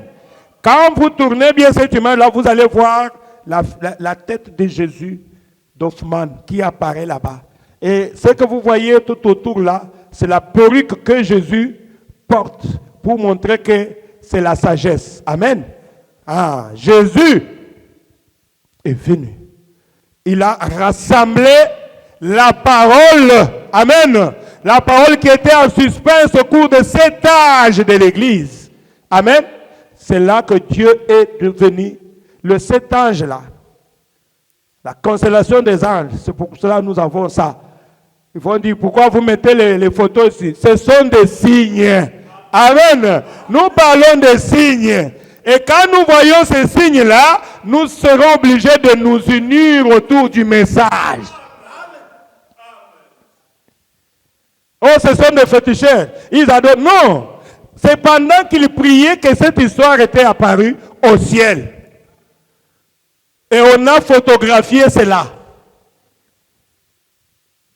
Vous allez comprendre ça. Ce sont les signes. Puisque je parle des signes. Et quand l'épouse a vu ces signes-là, qu'est-ce qu'ils ont fait? Nous sommes venus là. Où est-ce que William Branham habite? Dans quelle ville? Ah mon Dieu, s'il était encore vivant, c'est là où je devais aller mettre ma maison à côté de sa maison. Puisque Dieu l'a utilisé d'une manière exceptionnelle. Amen. Et tout ça, c'était pourquoi? C'est pour confirmer que c'est lui à qui Dieu a donné la commission de préparer l'épouse venue. Ne vous en faites pas. C'est pour cela que les autres sont allés très loin et commencent à l'adorer. Non, on ne peut pas adorer un homme. Amen. Adore Dieu. Peu importe combien Dieu peut utiliser un homme reste toujours un homme. Et nous avons un Dieu. Notre Dieu s'appelle le Seigneur Jésus-Christ. Je ne peux pas le confondre avec l'ami de l'époux. Et Frère Branham, c'est l'ami de l'époux. Ah, mais c'est ça la vérité. Eliezer, va là-bas prendre pour moi une épouse. Eliezer part, il prend Rebecca. Bon, Rebecca maintenant en cours de route, il commence à confondre, il commence à prendre Eliezer comme son mari. Est-ce que c'est ça? C'est ce que Rebecca avait fait? Non? Et qu'est-ce qu'Eliezer faisait? Eliezer parlait toujours d'Isaac. Amen. Frère Branham a parlé du Seigneur Jésus-Christ jusqu'à sa mort. Et il a continué à confirmer que c'est lui qui a l'épouse, c'est l'époux. Et l'ami de l'époux éprouve une joie quand il voit l'épouse et l'époux en train de s'embrasser. Et il dit, c'est ça ma joie. Mais comment je vais l'appeler Dieu? Je vais confondre mon mari. Tu ne connais pas bien ton mari ou comment? Hein? Tu es adultère. Donc celui qui adore Frère Branham, c'est un adultère spirituel. Oh mon Dieu. Vous voyez? Écoutez au paragraphe 83, il dit ceci. La nuit chez l'homme, il ne ne connaît pas son chef. Chez l'homme, tout le monde veut être chef. Qu'est-ce qu'il croit? Moi aussi je peux, non? Hein? Moi aussi je peux mettre... on peut me voter comme député, comme président de la République. Ça c'est la politique. Mais chez Dieu, on voit les signes. Amen. On voit les signes. Cet homme-là a Dieu. Amen. Cet homme-là a Dieu. Alors je vais aller rester autour de lui, puisqu'il manifeste Jésus-Christ. Mais c'est seulement les croyants qui vont reconnaître cela. Les incroyants, ils vont passer, ils vont partir. La nuit chez l'homme, il ne connaît pas son chef. Oui, monsieur. Ils se rassemblent autour d'une dénomination, ils se rassemblent autour d'un évêque ou d'un homme, mais ils ne veulent pas se rassembler autour du chef. Le chef, c'est le Saint-Esprit et la parole. Amen. Le Saint-Esprit et la parole. Voyez-vous, ils disent, oh bien, je crains un peu de devenir un peu fanatique. Moi, je ne veux pas être fanatique d'un homme. Mais on est toujours fanatique d'un homme. Un enfant de Dieu, c'est un fanatique religieux. Amen. Un fanatique religieux. Quand je vois Dieu utiliser son serviteur, mais je deviens fan de lui. Où est le problème? Je suis fan de la parole de Dieu. Que je vois être accompli au travers d'un homme. Mais je ne veux pas adorer cet homme-là. Amen. Mais aujourd'hui, les gens ont peur. Quand ils attendent parler de William Branham, ah non, ne parlez pas de lui. Il y a des églises, ils prêchent le message de Frère Branham. Il y a une grande église à Kinshasa, plein de gens. Il sort un sujet, il dit, aujourd'hui, je vais vous parler d'un grand sujet, les citernes crévassées. Oh. Mais ce n'est pas ta prédication. Il ne faut pas être hypocrite. Amen. Les citernes crévassées, c'est l'une des prédications de Frère Branham. Vous prêchez les chandeliers, les 7 âges. Est-ce que c'est toi qui as prêché cela? Maintenant, moi, quand je dis que ce que je prêche ici, ce n'est pas mon message. C'est prêché par le prophète de Dieu, William Marion Branham, qui est juste entre nous deux. Moi, je suis juste, non? Toi, tu es hypocrite. Toi, tu caches pour que les gens ne puissent pas fuir dans ton église. Ah. Toi, tu ne veux pas que les gens puissent te quitter. Tu es un hypocrite et Dieu ne peut pas exaucer un hypocrite. Il prêche un sujet, plein de gens. J'écoute, c'est quoi? Oh, les citernes crévassées. J'ai dit, mais ça c'est le sujet du prophète Branham, non? Soyons sincères. Dis seulement que le message que je vous prêche, comme ce que je vous prêche ici, ça ne vient pas de moi. Cela a été prêché par un messager en ce temps de la fin du nom de William Marion Branham. Qu'est-ce que j'ai perdu? Amen. Soyons humbles. Ce qui manque les gens, c'est l'humilité. Et la Bible dit, l'humilité précède la gloire. Et l'orgueil précède la chute. Il faut être humble. Ce n'est pas mon message, ce n'est pas mon message. Ce n'est pas moi le 7e messager. Le 7e messager, Dieu l'a déjà envoyé. Son nom, c'est William Marion Branham. C'est fini. On n'aura pas un 8e messager. Amen. On n'a pas de 8e messager. Oh, merci Jésus. Il y a beaucoup de choses à dire là-dedans. Vous voyez, je ne veux pas devenir fanatique d'un homme. Je crains de partir de mauvais pieds. Tu es un pharisien moderne. Amen. Les pharisiens modernes, les pharisiens du temps de Jésus, ils ne voulaient pas qu'on cite le nom de Jésus. Non, Moïse a dit.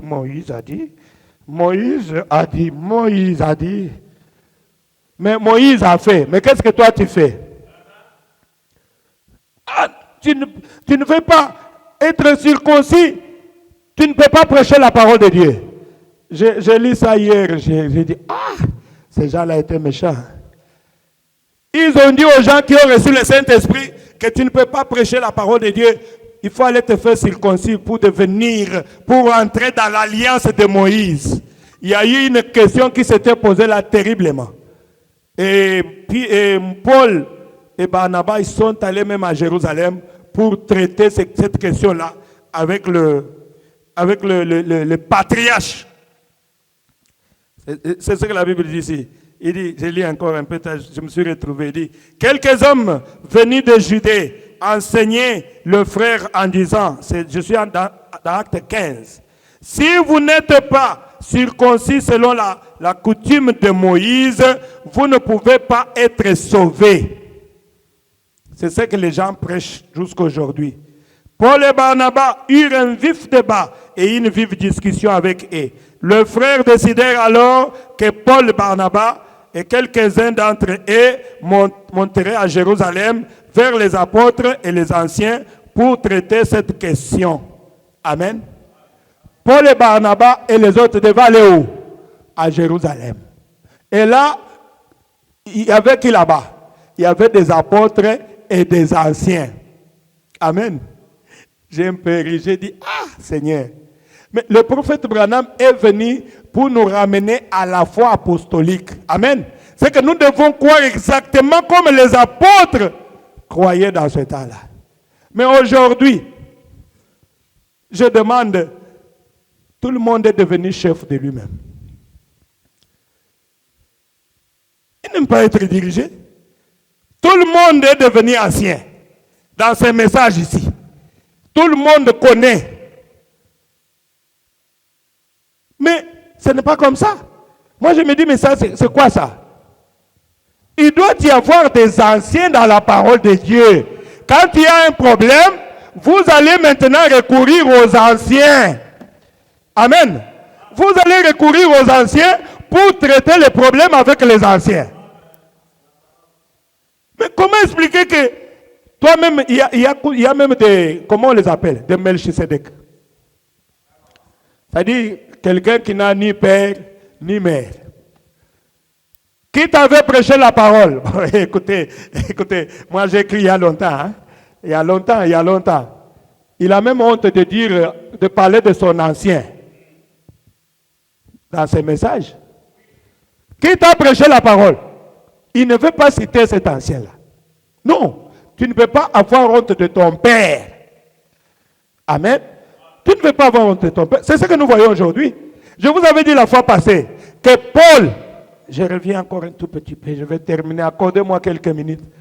Paul était tellement arrogant. Paul avait des déclarations terribles. Imaginez que Paul pouvait dire, d'abord il a reproché Pierre, qu'il était hypocrite. Amen. Mais Pierre était rempli du Saint-Esprit. Amen. Pierre était rempli du Saint-Esprit, mais il y avait encore ces petits démons-là d'hypocrisie en lui. C'est pas dire que quand tu as le Saint-Esprit, c'est tout. Non, il y a toujours quelque chose qui va rester attaché à toi. Mais tu as le Saint-Esprit. Il mangeait avec les païens. Quand il a vu les Juifs venir, il fait le chien couchant. Il fait, non, je ne peux pas manger avec les païens. Et Paul l'a repris. Paul a dit, tu es hypocrite. Pourquoi tu fais ça? Tu étais en train de manger avec les païens. Quand tu vois les Juifs venir, tu commences à montrer que non, tu ne mangeais pas. Tu es hypocrite. Si toi tu peux agir comme ça, mais quel sera le sort des autres ici? Amen. Paul était dur envers frère Narcisse. Le frère est là. Il t'attend. Bien qu'il est venu en retard. Il doit comprendre quelque chose. Lui, c'est vraiment le Portugais. Oh mon Dieu! J'étais en train de dire, Paul, mais écoutez, mais quand Pierre, bien qu'il a été reproché par Paul, quand il parle de Paul, il parle toujours en bien de Paul. Il reconnaît la grâce qui était sur Paul. Je vous avais lu là, c'est Pierre qui dit ça dans 2 Pierre 3. Il dit, notre frère Paul, Dieu l'utilise beaucoup. Il prêche des choses difficiles que les gens mal affermis tordent l'essence. Mais Pierre n'avait pas dit que non, je vais livrer Paul au diable puisqu'il prêche des choses difficiles. Non. Amen. Pierre reconnaît la grâce qui était sur Paul. Il n'a pas parlé à mal de Paul. Maintenant, remarquez ici dans Acte 15, Paul pouvait dire que je suis supérieur à tous les apôtres. J'ai prêché plus qu'eux tous. Mais les apôtres n'avaient pas fait de cela un problème. Le Saint-Esprit ne peut pas combattre le Saint-Esprit. Laissez-moi parler quand même. Amen. Tout le monde veut être ancien, tout le monde n'a pas de père, tout le monde croit connaître plus que les autres. Est-ce que c'est vraiment le Saint-Esprit ça? Moi je doute fort.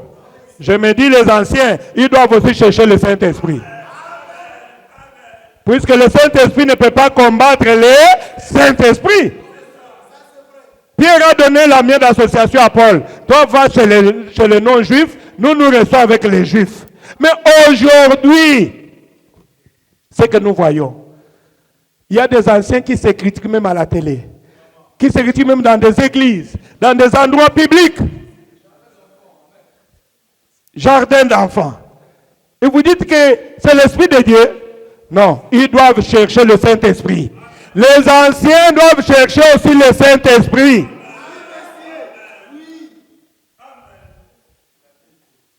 Vous voyez, quand Paul est venu avec Barnabas, écoutez, au verset 8, il dit, les apôtres et les anciens se réunirent. Les apôtres et les anciens se réunirent pour examiner cette question. Il y eut une longue discussion. Pierre se leva, toujours le même Pierre là. Pierre se leva, il dit, alors il leur dit, mes frères, vous savez que dès le premier jour, Dieu a fait un choix parmi nous. Amen. Il a décidé que les non-juifs entendraient par ma bouche la parole de l'évangile et croiraient. Et Dieu qui connaît le cœur leur a rendu témoignage en leur donnant le Saint-Esprit comme à nous. Si vous lisez à la fin, là, vous allez voir qu'ils ont décidé de ne pas mettre cette loi-là sur ces gens-là. Mais on doit leur dire de se préserver, de souillir de l'impudicité. Amen. Voilà les anciens. Et aujourd'hui, si le message est venu pour nous unir, pourquoi il y a des divisions parmi les gens? Si toi tu prêches Jésus, moi je prêche Jésus, on va se battre pourquoi? Amen. On va se battre pourquoi? Donc il doit y avoir quelqu'un qui est juste et quelqu'un qui est faux. Amen. Oh, merci Jésus. Je vous ai parlé que la nature s'unisse. Amen. Même si vous remarquez, avant que la pluie ne tombe, il y a d'abord de petits nuages. Hein? Et les petits nuages qui sont là-bas, et à cause d'un vent, les petits nuages commencent à se mettre ensemble. Ils vont s'unir. Comme je venais de lire que quand il y a une personne, la force est limitée à une personne. Quand vous êtes deux, vous avez la force de 2 personnes. Quand vous devenez 4, la force se multiplie à 4 personnes. Mais quand nous sommes maintenant plus que 10, mais nous sommes plus forts. Amen. Et Dieu aime l'unité. Mais le diable veut diviser toujours les gens pour les affaiblir. Et c'est ce que nous voyons aujourd'hui dans les messages. C'est pour cela l'enlèvement tarde, puisque le diable a divisé les gens en morceaux pour qu'il n'y ait pas l'unité, puisqu'ils savent que quand les gens sont unis, ils seront unis autour de la parole de Dieu et ils vont recevoir le baptême du Saint-Esprit et Jésus-Christ va revenir, ils vont aller dans l'enlèvement. Vous devez faire attention, mes bien-aimés. Oh, merci Jésus. Permettez-moi quelques minutes, je vais parler sur l'unité de l'épouse. Laissez-moi lire un peu pour terminer vite, puisque nous sommes arrivés presque à la fin. L'unité de l'épouse. Le prophète dit que Dieu est en train d'unir son épouse. Elle se rassemble venant de l'Est et de l'Ouest, du Nord et du Sud. C'est un signe de l'union. Amen. Et cela se passe en ce moment même. Pourquoi s'unit-elle? Pourquoi Dieu unit son épouse? Je parle de l'épouse de Jésus, je ne parle pas des églises. Je vous ai dit ici qu'il y a une différence entre l'église et l'épouse. L'église, ce sont les gens qui viennent dans des églises pour contempler. Les soi-disant croyants. Il peut venir aujourd'hui, il va s'absenter même 5 fois, 10 fois. Bon. Et après, il va sentir aussi quelque chose. Je pars un peu me distraire encore à l'église. Ah, vous riez, hein? Ah, il y a des gens qui se reconnaissent en ça. Aujourd'hui, j'ai senti, bon, comme je n'ai pas à faire, je pars un peu encore à l'église pour me distraire encore un peu. Vous voyez? Pour eux, c'est ça prier. Après, alors il sait que le prophète a dit, quand tu t'absentes dimanche dans une église, tu as péché. Mais lui ça n'est pas un problème. J'étais occupé, j'avais sommeil. Pasteur, j'avais sommeil. Des fois il ne s'excuse même pas. Hein. Il ne s'excuse même pas. Il s'absente. Il trouve que c'est normal. Bon, écoutez, je me suis absenté. J'avais affaire, j'étais fatigué. C'est ça les soi-disant croyants. Que les soi-disant croyants me pardonnent. Mais les croyants ne sont pas comme ça. Écoutez, les croyants, quand on dit croyant, c'est quelqu'un qui dit Amen. Amen à quoi? À la parole de Dieu. Et quand il dit Amen à la parole de Dieu, il dit que cela soit ainsi.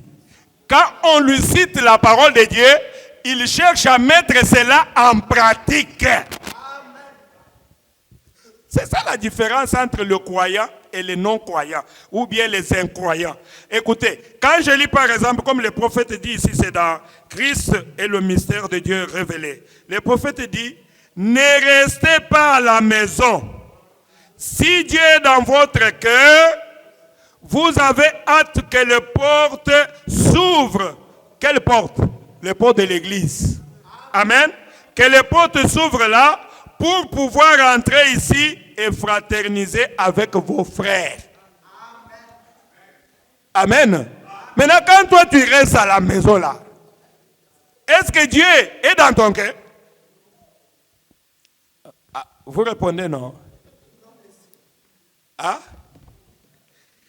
Est-ce que Dieu est dans votre cœur? Est-ce que vous êtes un croyant? Quand un croyant, on lit comme ça, il dit, les dimanches. Non, je n'ai pas un autre programme, hein. D'abord Dieu. Je vais aller d'abord à l'église et les restes, on va voir après. D'ailleurs, il ne donne pas le programme le dimanche. Le dimanche, c'est le seul jour qu'on donne à Dieu. Je ne sais pas comment le pasteur va s'y prendre. Le Saint-Esprit peut le conduire jusque le soir. Si je te donne le programme que je serai là à 16h, tu vas me trouver comme un menteur. Est-ce que je vais obliger le pasteur de couper la prédication à 14h? Non. Quand il se met devant, c'est lui le chef. Il parle sous l'inspiration du Saint-Esprit jusqu'à ce que le Saint-Esprit va lui dire arrête. Il va arrêter. Donc d'office, je ne donne pas de programme. Le dimanche, je pars prier. Et quand je rentre, je continue à ruminer la parole de Dieu jusqu'au soir. Je n'ai pas d'autre programme. C'est ça l'épouse de Jésus.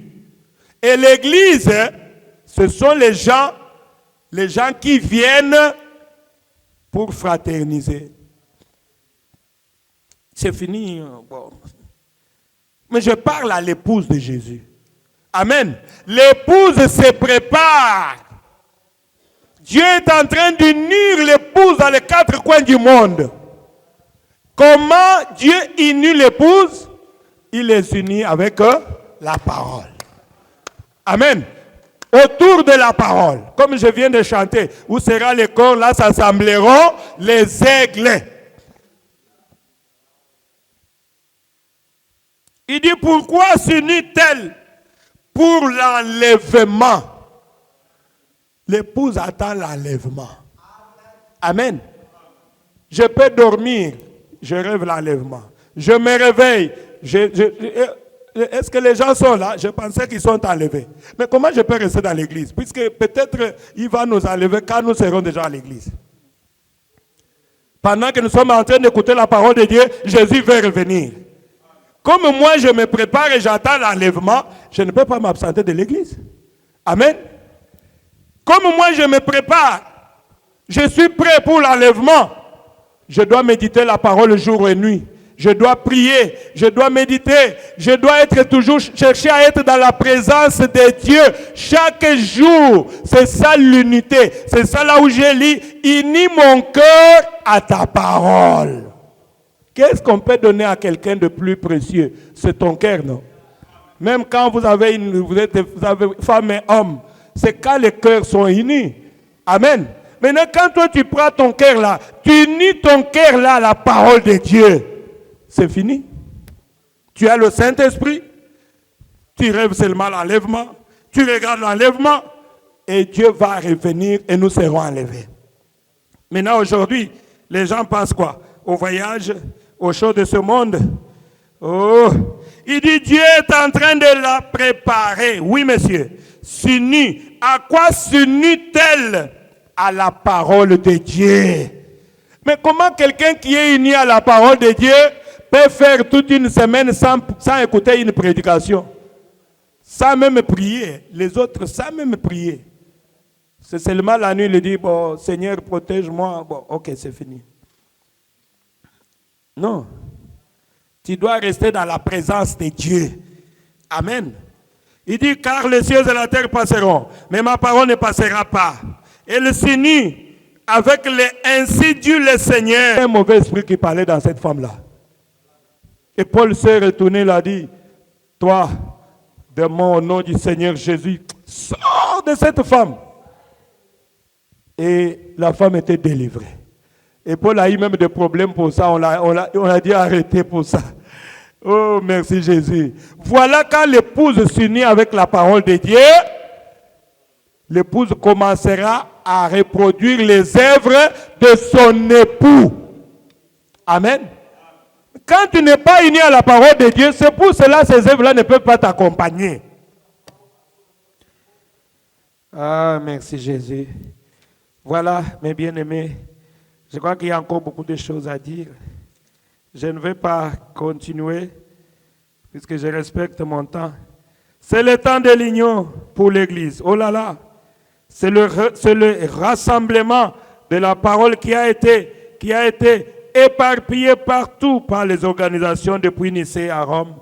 Lorsque l'on a organisé l'église de Wesley, on a organisé l'église de Luther. Mais Dieu avait promis que dans le dernier jour, la foi de père serait ramenée à l'épouse. Amen. Que cela arriverait ainsi, et cela ne pourrait arriver à aucun autre moment que celui-ci. Voyez? Quel signe est venu du ciel si ce n'est la colonne de feu descendue parmi nous? Cette présence surnaturelle sur la tête du prophète Branham, c'est l'ange du Seigneur. Amen. Puisqu'il y a de nouveaux ici, je dois quand même en parler. Il était parmi le grand prédicateur. Il a été invité, mais ce n'était pas, c'était pour qu'on puisse l'humilier. Qu'on puisse se moquer de lui. La salle était remplie de serviteurs de Dieu. Et on a dit, maintenant c'est le temps de William Branham, il peut passer devant pour exposer son témoignage. Et quand il passe devant, il commence à parler devant tout le monde. Oh, l'œil de caméra a repéré cette présence d'un être surnaturel sur sa tête, en train de bouger comme ça. C'est quoi? C'est Dieu qui disait, je suis avec lui, je suis ici, je suis de ce côté ici, je suis ici. Si tu ne veux pas suivre Branham, tu es mort. Oh Jésus!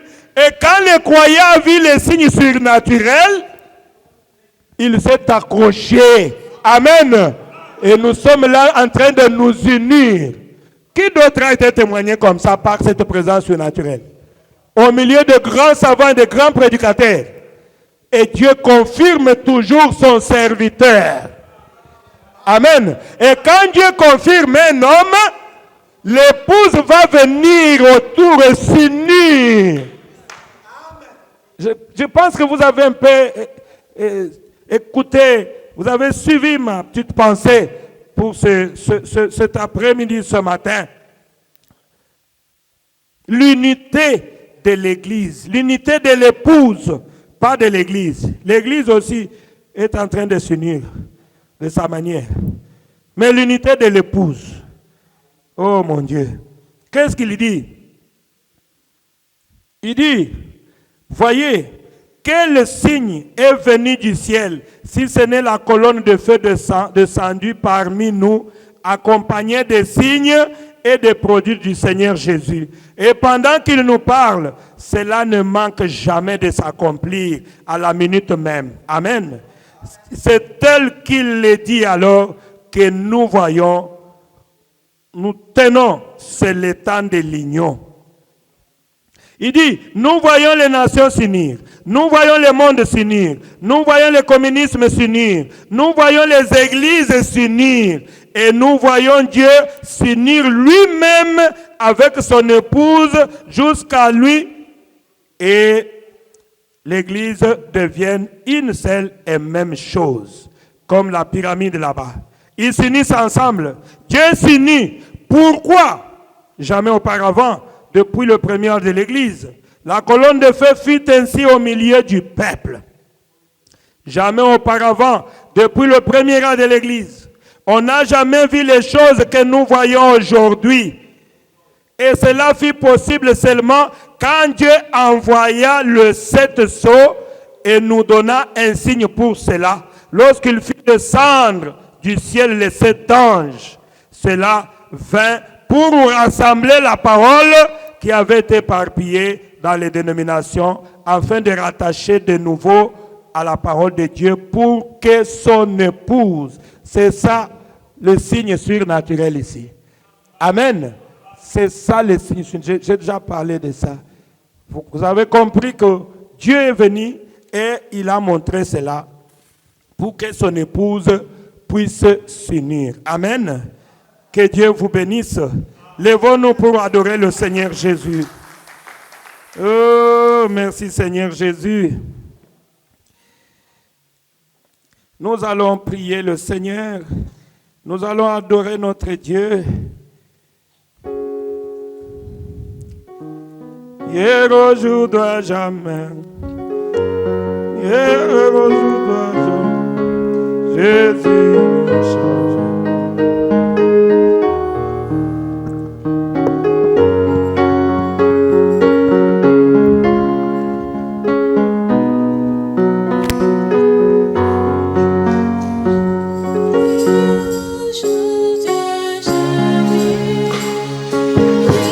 Aujourd'hui à jamais, hier, aujourd'hui à jamais, Jésus ne change pas. Alléluia.